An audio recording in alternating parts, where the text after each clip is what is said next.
she had to let their race be a part of it because she's a goddamn racist. Period. And that brings me to my final point. You're the principal of the school, and you're a full-on racist. You are in charge of our children's academic outcomes, and you are a goddamn racist. And this is the ultimate problem. That all too often we have to put our children in the hands of people who despise them and despise us. I think words are very important. So I do prefer to use the word white fragility. I did get that term from Professor Master Teacher and Elder Kabahia Watakamene. And that is a term that was coined by Robin DiAngelo. And so I'll just read it because I just want to give a basis to people who don't know what the term white fragility is. And so that is insulated. So it's talking about white people and how they are insulated from racial stress. They feel entitled and deserving of that advantage.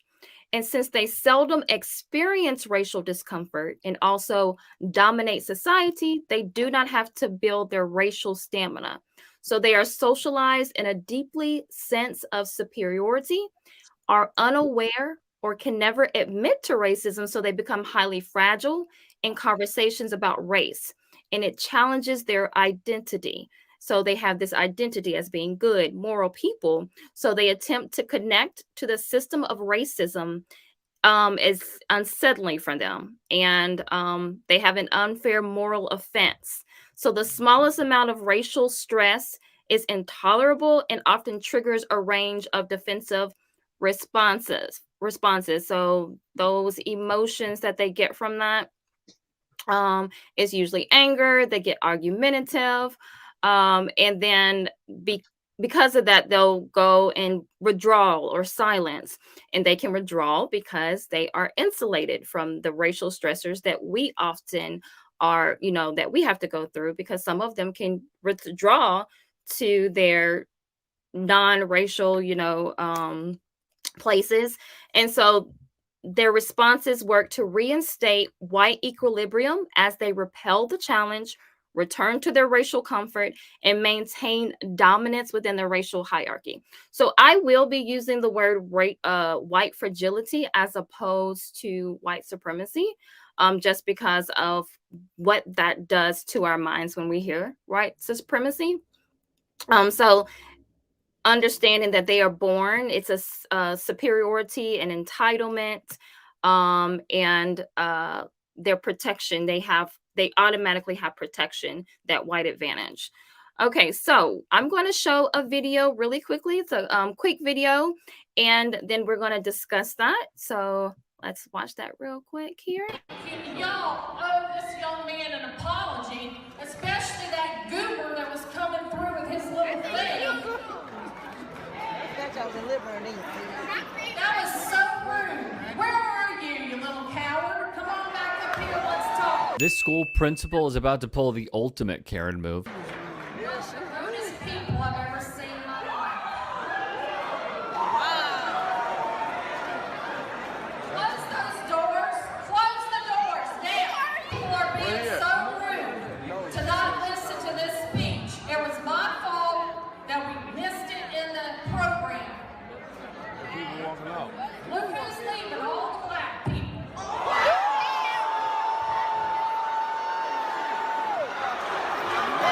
Gorduck mistakenly dismissed attendees before the valedictorians spoke, the station reported. She asked them to return to their seats, then said amid the confusion, "Look who's leaving, all the black people." Her comments sparked an immediate uproar, with people in the crowd angrily approaching the podium and exiting the ceremony in protest. When video of her remark went viral, it provoked even more outrage as people all over the country called for her resignation. Gorduck said later that people were being disruptive when the valedictorian attempted to speak, and that she was frustrated. "When I looked up, all I saw was black families leaving, and thus the comment," she told NBC News. News, this is not just about Mrs. Gorduck's comments. The NAACP would defend her right as a private citizen to free speech. Francis Johnson, state president of the Georgia NAACP, said in a statement, however, those entrusted with responsibility for our children must set a high standard marked by civility.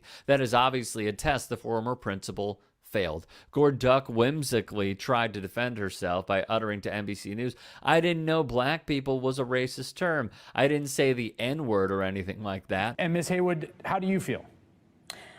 Same way. I believe she showed her true colors. I heard through some clips that she said something about, at least I didn't call them the N-word. So, I mean, wow. Why would you say something like that? That really is a shocker, and that shows who truly she is. Jada Gibson, who was at the ceremony watching her cousin graduate, told the Atlanta Journal-Constitution that she made the rude remarks throughout the ceremony, including saying that the mouth of a crying baby should be taped shut. As you saw previously, she blamed the devil for her irrational, insensitive, and racist remarks at the school's graduation. Maybe just own it at this point. But no, she couldn't, adding, it was not a statement of racism. It was just my frustration. I'm sorry it happened. So sorry. But God has forgiven me, and we'll just go on from there. Well, Let's unpack that a little bit. What do y'all think about that video? So whoever wants to go first. Jump in. Yeah, just jump in. Well, I think what's interesting is she said she doesn't think that black people. She said she didn't think black people is a racist word, right? And I think what's kind of interesting. I mean, black people deal with this too. I mean, African people, we deal with this too. I think black tells us who we are. I mean, black tells us what we look like, but African tells us who we are. Like our being, our African culture is what we are. We are Africans. Now we do. Africans primarily have darker skin, black skin, darker skin, but normally people call you black from without. And because black people have existed intergenerationally, in exile from understanding our own history and culture, I think we've come to accept terms like black and Negro and colored kind of terms. And, I think the white woman is, I don't know, I mean, that kind of stuff doesn't make me upset because I've come to expect that kind of behavior. I think the woman, she's upset because she couldn't control people, which is pretty typical of white women in schools. When they can't control everybody, they get upset, call people wild and feral and, whatever else. So, I mean, it's pretty standard. Good. Hannibal, what about you? What do you? So when I watched this earlier today, several things popped out at me. And the first thing is she's in Stone Mountain, Georgia. Mm-hmm. Now, a lot of people don't know that Stone Mountain, Georgia takes its name from Stone Mountain, which is home of the biggest Confederate monument in the country. There are the faces of the likes of Jefferson Davis carved into Stone Mountain. Jefferson Davis, who was the leader of the Confederacy. So that's the first thing that pointed out. As soon as I saw Stone Mountain, I said, oh, we're going to get some ignorance here. The second thing that popped out at me was the intellectual dissembling that this lady tried to get away with by saying, I didn't know black people was a racist term. It's not, but you're singling out black people. You're calling attention to the race of people who are doing something you'd like to highlight in public is the racist act. It wouldn't have mattered what you said. She could have said darkies, black people, African Americans. It would have all been the same thing. Her trying to highlight what she determined to be deviancy on the part of black people. It doesn't matter what they look like or what their demography was as they were walking out the door of their graduation commencement. They're leaving. If it bothers you, let it bother you, but don't let their race be a part of it. She had to let their race be a part of it because she's a goddamn racist. Period. And that brings me to my final point. You're the principal of the school, and you're a full-on racist. You are in charge of our children's academic outcomes, and you are a goddamn racist. And this is the ultimate problem. That all too often we have to put our children in the hands of people who despise them and despise us. She was fired, and I'm glad about it.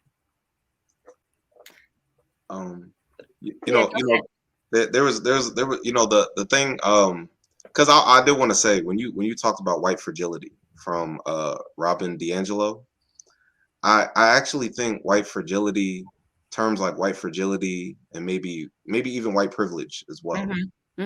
I think those terms are insufficient. Now, I understand the problems with using white supremacy alone.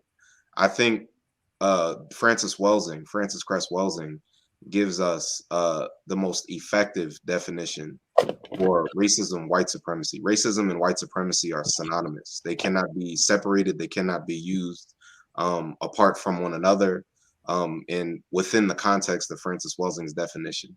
So I think her definition, I mean, I can pull it up and read it if you like, maybe at some point. But I think racism, white supremacy is more effective than white fragility or white privilege, because I think oftentimes those terms are couched in an assumption that racism has its origin in ignorance. And I do not believe that racists are ignorant. I think racists inherit the knowledge of the actions and history of their own ancestors, and they participate in that same culture, that same way of thinking, because it's to their benefit and to their advantage. So I don't believe in the idea of white ignorance. I think white ignorance is a coping mechanism where white people pretend not to understand why they act the way they do towards people of color, so that they can maintain this veil of virtue, this idea that they are still good people. But racism isn't about good or bad. It's a power dynamic. So I don't believe that. I don't believe it is about morality so much as it's about a power distinction. So her being a principal and her having an attitude like that, I mean, there's ultimately going to be institutional ramifications for that. And I think that's the larger issue. You definitely brought up some good points, brother Emo. I know what you mean, though. I know why you don't like the term, and I don't like it either. That's why I usually add the word doctrine afterwards. So to me, adding the doctrine, because when first of all, a lot of people talk without thinking. So if you say white supremacy, and you're not thinking and you're not on guard against your thoughts, then you are going to be digesting white and supremacy, and that's unhealthy. Right. It's as unhealthy as it is inaccurate.